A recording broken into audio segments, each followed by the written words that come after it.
Yahoo minasan, welcome back again with Mr. K di sini. Today, kusempatkan untuk membuat konten ngalor ngidul. Takutnya kalau Mr. K gak buat-buat malah lupa lagi. Tiba-tiba chapter terbaru main rilis aja. So, without ngenteni long again, yuk ngalor ngidulin masalah-masalah gak penting yang terjadi di chapter 996 itu apa saja sih?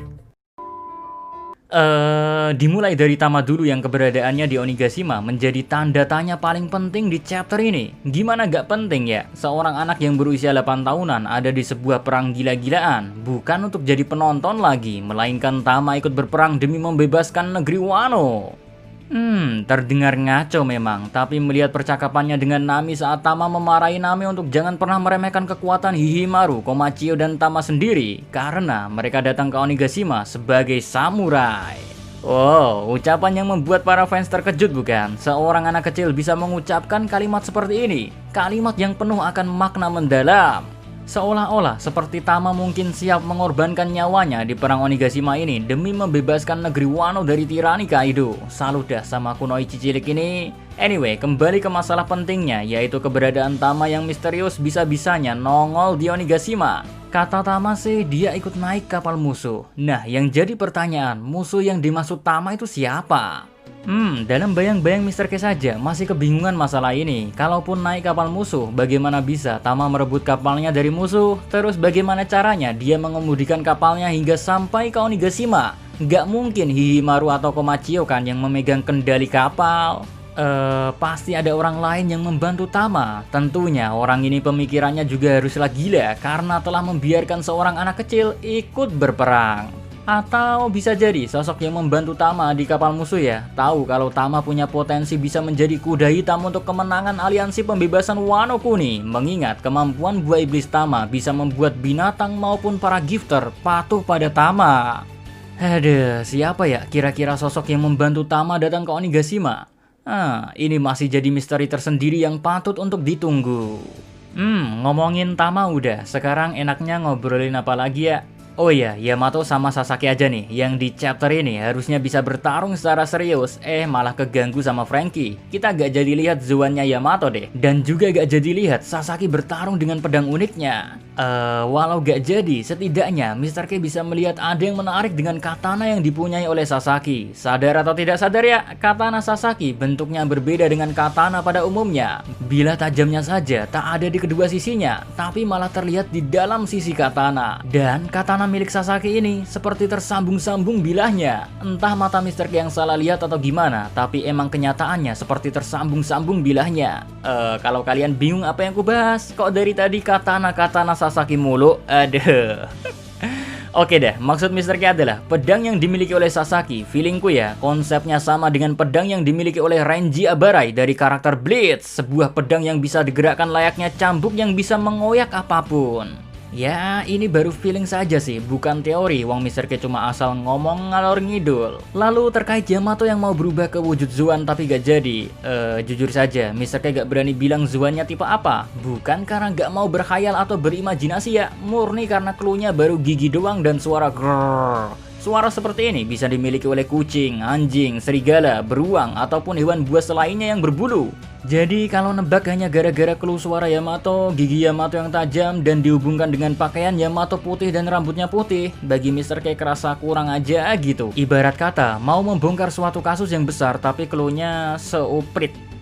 Bisa sih, asal jeplak aja Mr. K sebut buah iblis Yamato itu nantinya apa, tapi buat apa? Wong emang kenyataannya cluenya cuma gigi dan suara grrrr doang, jadi sabar mawon lah. Lagian kalau mau lihat tebak-tebakan Yamato buah iblisnya apa, banyak kan yang udah merediksi hal tersebut entah itu di YouTube, Instagram, Facebook, atau Reddit. Kalian bisa lihat sendirilah jika ingin mencari kepuasan dan rasa penasaran buah iblis Yamato. BTW, sekarang kita lanjut ke pembahasan menarik tentang perkataan Yamato kepada Momo. Kalau Momo harus tetap hidup apapun yang terjadi, karena Momo lah yang akan membimbing dunia ini menuju fajar. Maksudnya Momo lah yang akan membawa dunia ini ke arah yang lebih baik, menuju masa depan yang cerah lah. Cuman yang menjadikan Mr. K bingung adalah kenapa dalam perkataan Yamato gak ada kata Wano atau negeri ini ya, malah dunia. Kesannya Momo gak cuma akan membawa negeri Wano menuju masa depan cerah, tapi Momo akan membawa seluruh dunia yang ada di One Piece mulai dari East Blue sampai New World menuju masa depan yang lebih baik. Kalau memang masuk dunia ini gak sekedar Wano, maka peran Momonosuke gak berhenti di Onigashima guys. Tapi Momo pastinya akan punya peran penting yang saling berkaitan dengan Luffy setelah Aquano ini. Kalau ini benar ya, itu artinya Zunisa akan ikut berperan juga dalam perjalanan Momo membawa dunia ini ke arah yang lebih baik. Mr. K bisa bilang seperti ini ya, karena hanya Momo yang bisa memberi perintah kepada Zunisa. Wow, membayangkan Final War One Piece ada Junisanya saja membuat Mr. K merasa takjub akan apa yang akan dilakukan Oda Sensei untuk membuat cerita wah di penghujung One Piece, terutama di bagian Final War-nya. Semoga masih bisa melihat ending One Piece ya. Next menuju ke bagian Law yang menemukan poneglyph biasa. Di bagian ini ya kita jadi paham betul kalau Trafalgar di Waterloo tujuannya beraliansi dengan Luffy bukan sekedar ingin mengalahkan Yonko, tapi dia ingin mengetahui rahasia sebenarnya nama D yang disandang oleh para pemilik D ini artinya apa. Ya hal ini wajar sih, Law gak seperti Luffy yang tak mempedulikan D dari nama Monkey D Luffy. Bagi Luffy ya bukan hal yang penting D itu artinya apa, tapi bagi Law dan kita semua arti D sangat kita nantikan bukan? Dari chapter 1 sampai 996, arti D masih disembunyikan Oda Sensei. Kita sebagai fans One Piece sangat ingin tahu kenapa D dibenci pemerintahan dunia dan Tenryubito. Kenapa karakter pemilik D ini berbeda-beda? Misal ada Blackbird, Luffy, Law, Garp, Dragon, Ace, atau orang lain bermarga D lainnya. Apakah ada kesamaan dari mereka yang mengikat mereka semua dalam takdir D ini? Well, sampai sekarang belum ada yang tahu. Semua tentang D yang sudah diungkap masihlah sebatas teori dan analisa dari berbagai fans di seluruh pelosok dunia.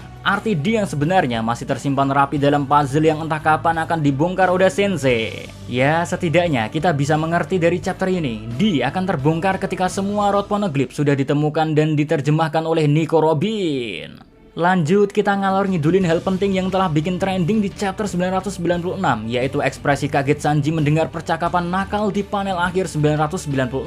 Ekspresi Sanji kali ini cukup membuat bingung para fans antara ketakutan atau senang.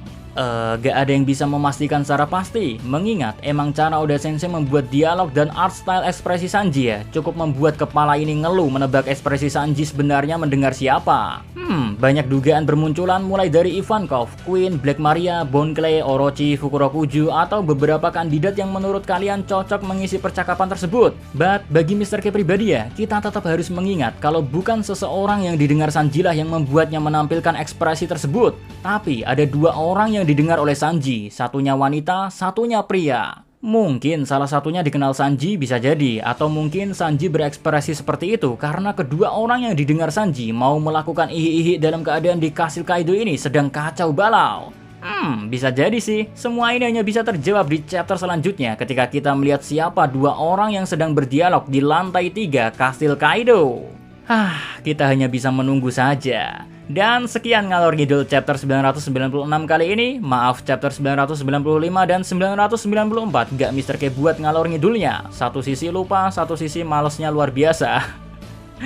Jadi ya enjoy aja dengan ngalor ngidul gak jelas chapter terbaru ini. So, see you again next time. Adios di Caramelo, stay safe everyone, salam Animania.